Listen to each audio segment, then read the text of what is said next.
Nous allons voir maintenant un nouveau chapitre sur cette fois-ci les documents de vente. Donc comme on a passé tous les achats, donc maintenant on a les articles en stock, eh bien on va pouvoir donc répondre aux demandes de clients. Donc on va voir sur le même principe des achats tout le circuit des documents de vente du devis à la facture et nous verrons ensuite tous les cas particuliers.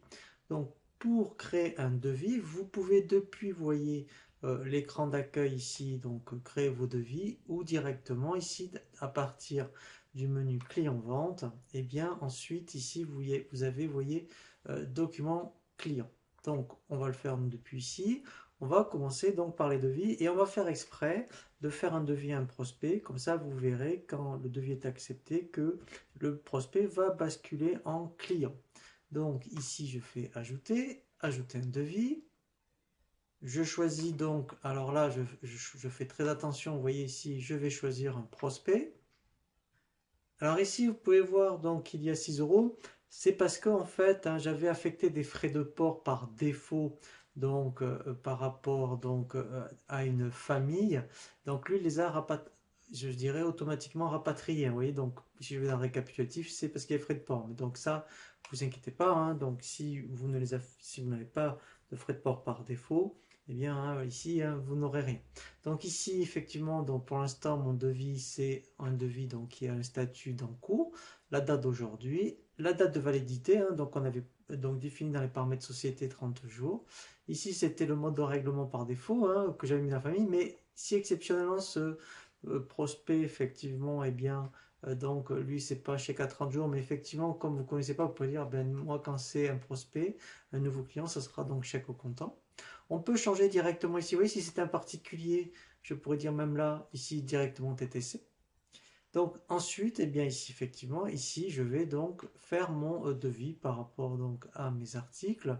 Donc là, par exemple, eh bien, c'est un prospect qui me demande un devis, par exemple, pour un écran.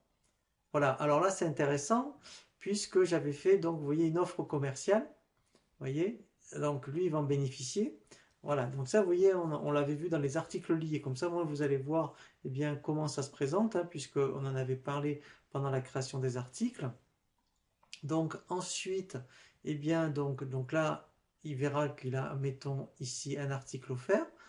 Et je vais prendre donc, admettons, un autre article, admettons, ici, donc, par exemple, un disque dur. Pourquoi pas, voilà. Donc là, déjà, alors ce que je peux voir, c'est ici récapitulatif. Ici, ça va me permettre de voir le pied du document. Donc là, déjà, je peux voir effectivement avec les frais de port, hein, si je les affectais par défaut.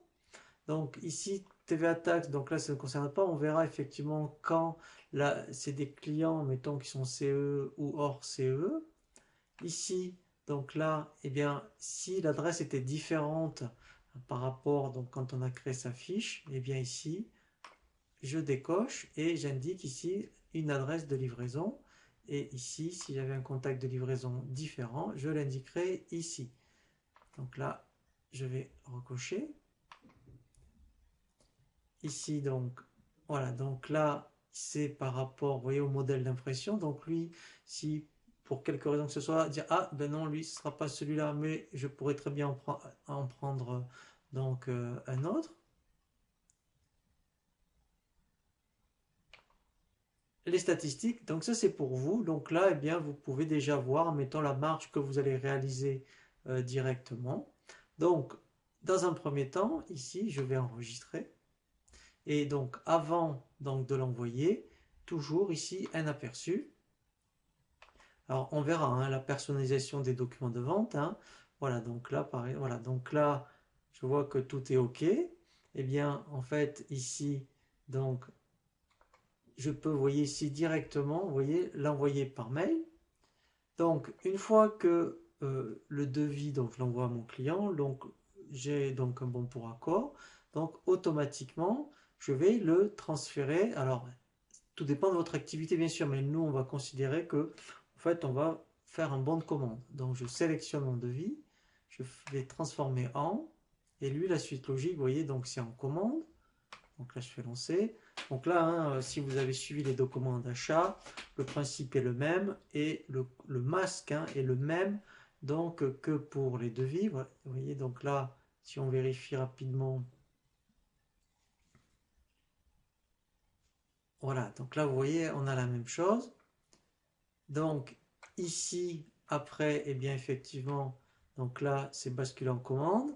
Donc ensuite, eh bien, donc si, en fait, comme c'est effectivement, il y a des frais de port, je vais lui envoyer la marchandise. Donc dans mon colis, par exemple, eh bien, je vais lui envoyer le bon donc, de livraison. Donc même principe, ici, je lance. Voilà, donc là, on va voir d'abord un cadre général, hein. Voilà, donc là, voilà, donc là, vous voyez, j'ai l'historique, donc le client va bien le voir. Et dernière chose, en fait, hein, donc si mettons, je l'envoie, en plus donc du BL, donc là, je vais dans le bon de livraison, eh bien, je vais lui joindre la facture. Donc là, je fais transformer en, et là, directement, je vais transférer en facture.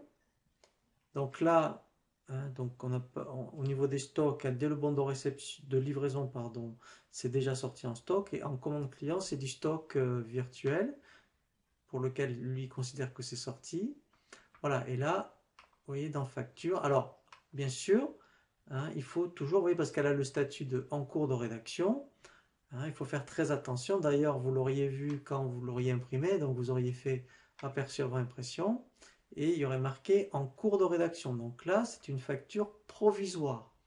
Donc ici, hein, il ne faut pas qu'il y ait cette mention, hein, bien sûr, quand vous l'envoyez donc au client, hein, il faut vraiment donc là valider la facture, hein, donc voilà, et vous pouvez après donc l'envoyer. Donc bien sûr, c'est une opération irréversible. De toute façon, même dès qu'elle est provisoire, on ne peut plus la supprimer. Donc là, s'il y avait une erreur, hein, donc c'est ce que l'on va voir après, il faudrait faire un avoir et la recommencer, hein.